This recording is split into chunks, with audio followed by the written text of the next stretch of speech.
Hello and welcome. Today we're going to have some fun restoring an old 486 PC and making a nice retro gaming PC out of it. I got this machine in parts. A half-empty case with a power supply, floppy drive, a CD-ROM and the main board in a separate box. Graphics card and all other extension cards like IDE and I/O controllers were missing. Let's go step by step and start with the case. It is an AT mini tower with a missing 5¼ inch bay cover, very dirty and yellowed with a lot of small scratches.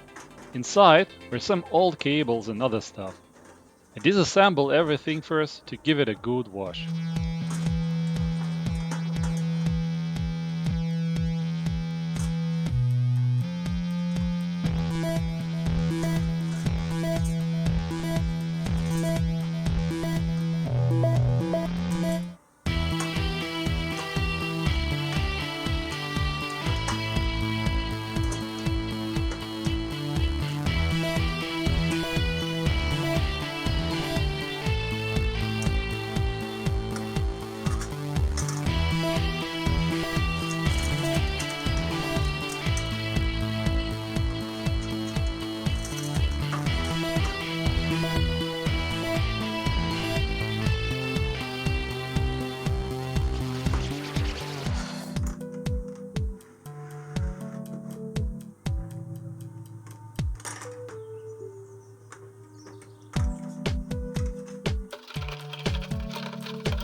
The plastic parts were very much yellowed and mismatched each other color.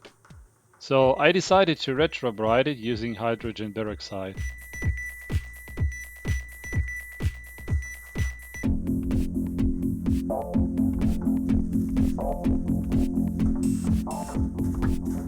We had a very sunny day, so I left the parts for some hours in the sun. In that time, I continued to wash the metal parts. Some soap and baking soda cleaned everything up quite well. After about 4 hours, I took the plastic parts out of the sun to wash them from the peroxide. They turned out to be very nice, white and matching each other color again.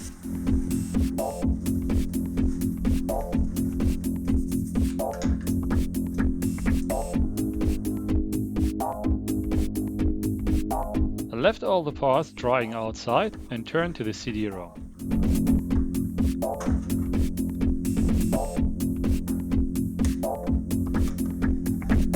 Actually, it was quite clean inside, so I just wiped it with a little bit of alcohol, cleaned the lens and added some new silicone grease to the mechanical parts.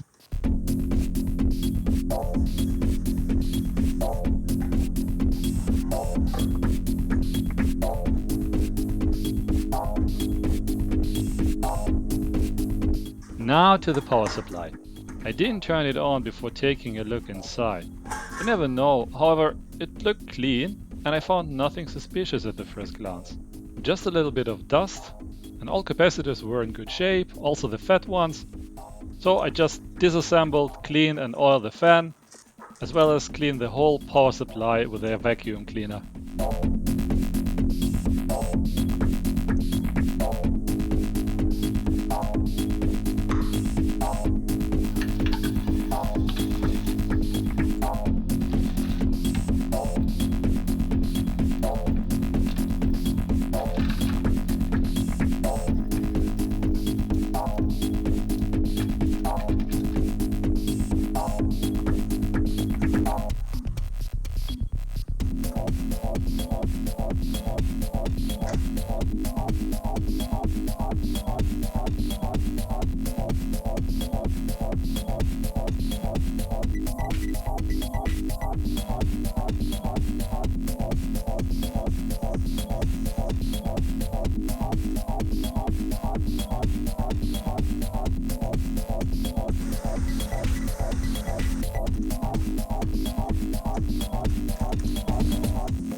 The first test went very well. I got my proper 5 volts. The 12 volts rail was maybe just a little bit low, but still kind of okay. By the way, the power supply has thermoregulated fan control, and it's super silent as well.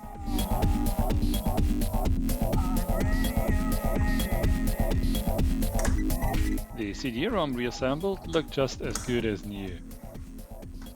Now it was time to set up the 7-segment screen for the front face. These screens were used to show the frequency of the CPU back in the days. However, it was just a fake, almost just as much as a simple LED. It actually didn't measure any CPU frequencies at all, but was just preset to a particular value using some jumpers. Almost all PCs up to mid-90s have had a turbo button which reduced the speed of the CPU to run old games and software from the PC XT era. Anyway, some computers just had a turbo LED and some fancy ones had such as 7-segment screens. You could set up two values here and switch between them using the same turbo button, which was also connected to the mainboard by a Y cable. Now everything clean and dry, it was time to reassemble the case.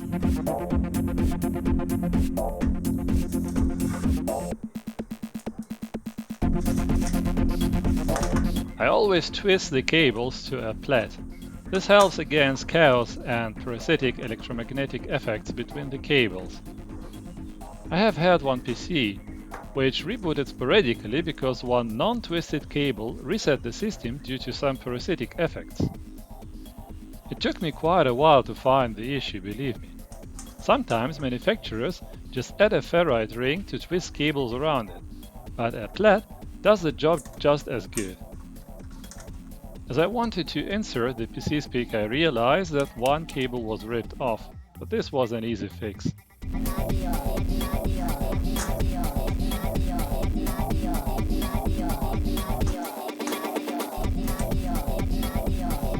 Now to the hardware. As I told, I got this mainboard in a separate box. It was made by FIC and the model is 486GVT. It is a nice mainboard. It has two VLB slots, four 30-pin slots and additional two 72-pin slots for memory. The Dallas real-time clock module was dead, so the mainboard refused to boot at all. I desoldered and modified it in a way as I already have shown in another video. This mainboard had a nice layout in that area, so I could add some pins for external battery directly on the board and connected them to the pins on the Dallas module underneath. So the whole modification could barely be seen. With a working RTC module, mainboard booted just fine and it could finish all kind of tests successfully. This mainboard supports only 5-volt CPUs, and in our case, it's going to be this Intel 486 DX266, one with a glued heatsink on top. Usually the 5-volt CPUs are getting quite hot, and this one is specified for temperatures up to 85 degrees Celsius. And I'm not sure if it is okay to use this CPU with the passive cooler anyway. But we will come back to this question later. The mainboard has no CIF socket, so the CPU must be pressed into the holes. However, I honestly have better experience with this kind of sockets because the ZIF ones for 486 became very much unreliable after so many years. Okay, for memory I have here 72-pin 16 megabyte FPM memory, which was far too expensive for such a machine back in the days. But well, we'll use this because we can. At least it will not break the generation authenticity of the machine. As for graphics card, we are going to use a VLB Trident 9420 VGA card with 1 megabyte memory. Nothing special about this one. It's not the fastest, but it's faster than any ISA VGA card, so I guess it's a good choice to go.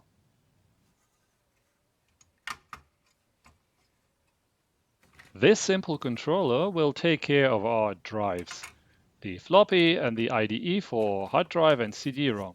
This is the I/O controller responsible for serial ports, the parallel port and the joystick. And we want to play games on it, so we are going to use the Creative Sound Blaster 16 for the sound.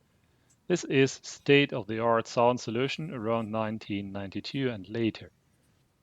Practically, all games support it natively, and it has the original Yamaha OPL3 FM synthesizer, which gives us the genuine sound in all the Adlib and Sound Blaster compatible games.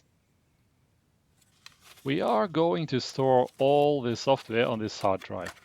Western Digital KVR 2120 with blazing 125 megabytes of capacity.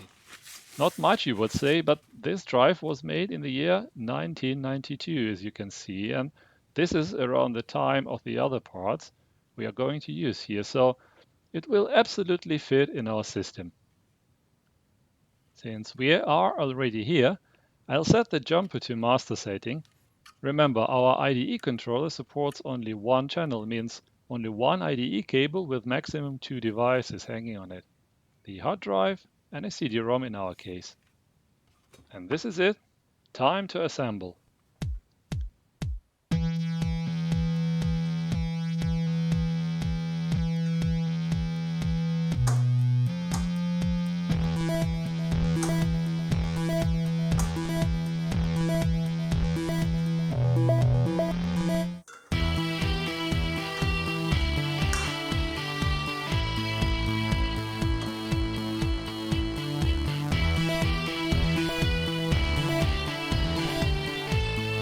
Connecting AT power supply to the mainboard, never forget about polarity. Black cables must be in the middle if you put both connectors together.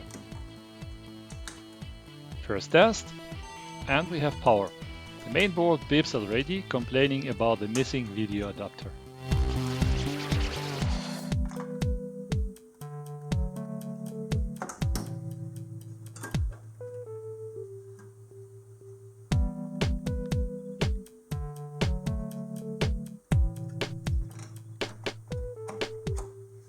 Here we have two VLB slots. They are directly connected to the CPU and controlled by the same frontside bias frequency. You always want to use the closest 3 VLB slot to the CPU if you want to avoid all kind of weird instabilities.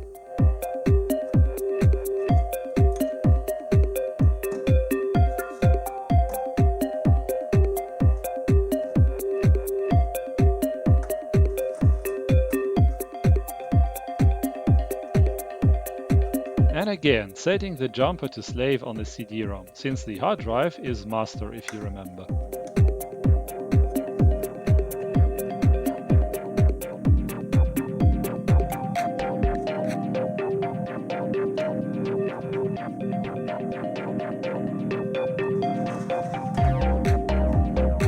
Connecting the hard drive, I realized that the IDE cable was too new. It has this plastic key which is used on more modern drives to prevent you from connecting the cable upside down. Well, our old 125 megabyte drive doesn't have a hole for this key, so I have to organize another IDE cable.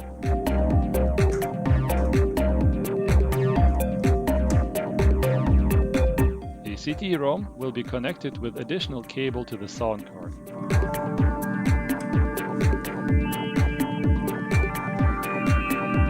Additional nice add-on which we will have is this network card. It has RJ45 connector, and we will configure the PC as FTP server to simplify copying data to the machine.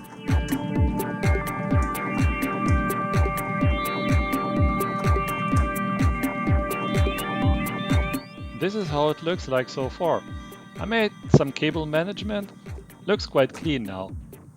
Here are the I/O and IDE controller, the video card, the network card and the sound card.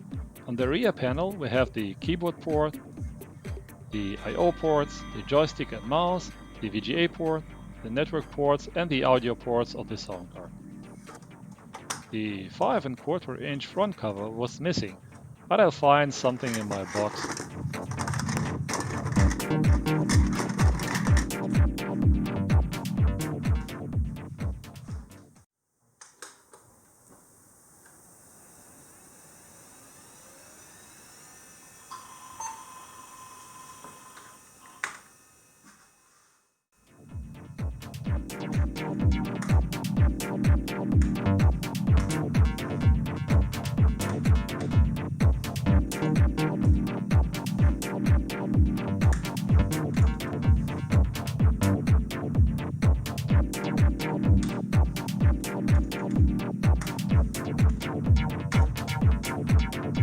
Okay, let's install some software. The hard drive detection works perfectly. I'll install Microsoft DOS 6.22 on the machine. I have on the German version, sorry for that.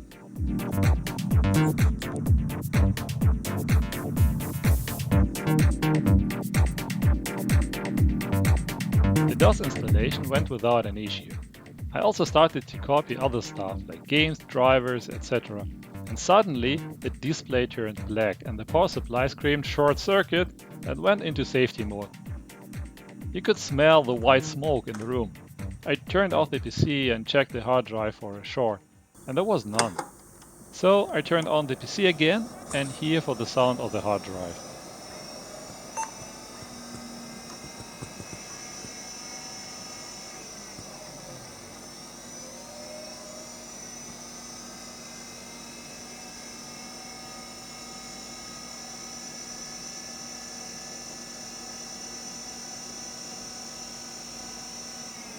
It spun up and down again, but couldn't finalize the initialization. It was time to open the hard drive to look inside.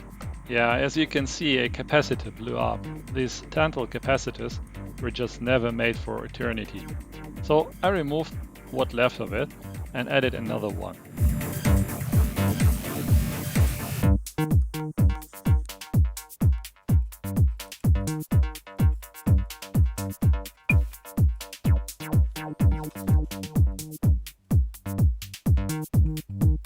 Unfortunately, I had no SMD components at hand, so I had to take through-hole parts and bend the legs appropriately. Beside the capacitor, I found another two diodes shortened, so I replaced them also.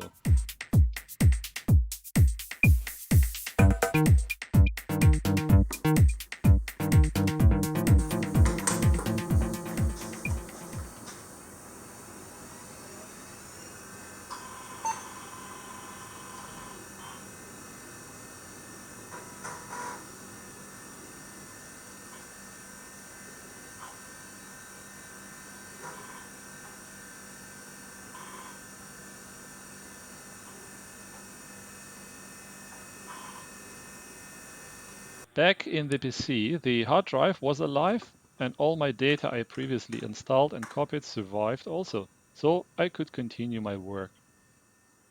Now it was time to set up the FTP server. After some drivers initialization for the network card, I finally could run DHCP client to get an IP address from my home router. And a second later, I was on my home network and could access the machine from my laptop to copy all the software I needed.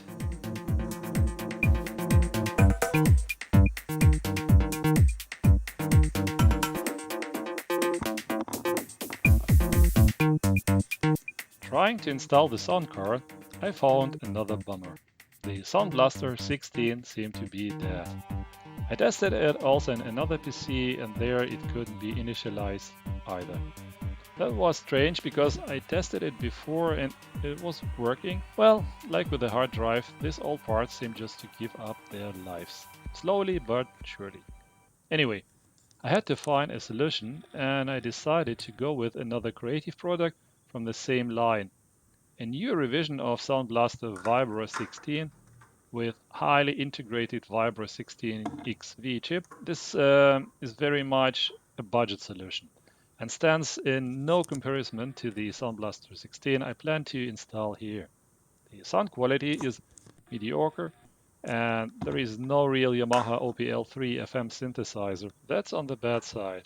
However, on the good one, still very good compatibility with all the old games, so it could be worse. And just a minute after I installed the card into the machine, I already forgot about the disappointment. I guess you can understand why.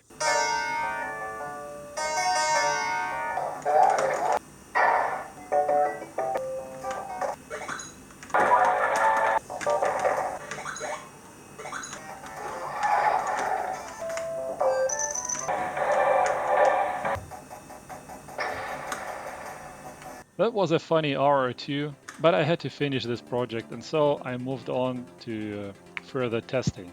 In landmark test, as you can see with turbo on, I got 316 points and with turbo off, it went down to under 43. This should be slow enough to run all the even older games. Look how our 7-segment screen shows 20 instead of 66. As you can see, it is not nearly true, but a nice looking fake. After running the games and some benchmarks, I tested the temperature of the CPU and it went up to around 65 degrees Celsius. The CPU should stand 85 degrees Celsius by its specification, however, in close case, in a hot summer, this could be really a problem. So I decided to install an active cooler. Unfortunately, there was not enough free space above the CPU with glued cooler on top to install additional fan on it. So I had to find another solution. Fortunately, I had another CPU without cooler glued on it. And for this CPU, I had a brand new active cooler, which could be simply snapped on top of the CPU. And this construct just went directly in place of the old one. That should now keep the CPU cool enough, even in a hot summer. In this state, I was very happy with the system so far, and just minor things left to do, like fixing the battery somewhere inside of the case. I did this simply by using a double-sided foam tape. And this is actually it. I've been using this machine for some days, hours of playing games, and didn't have any problems. Very nice and stable system. I added a FTP server into the boot menu, so I just could put directly into the FTP server to simplify the data transfer to and from this machine, and it turned out quite handy. I hope you enjoyed my work. Just as always, please leave your comments, likes or dislikes below, and I hope to have you on my channel again. Thank you and goodbye.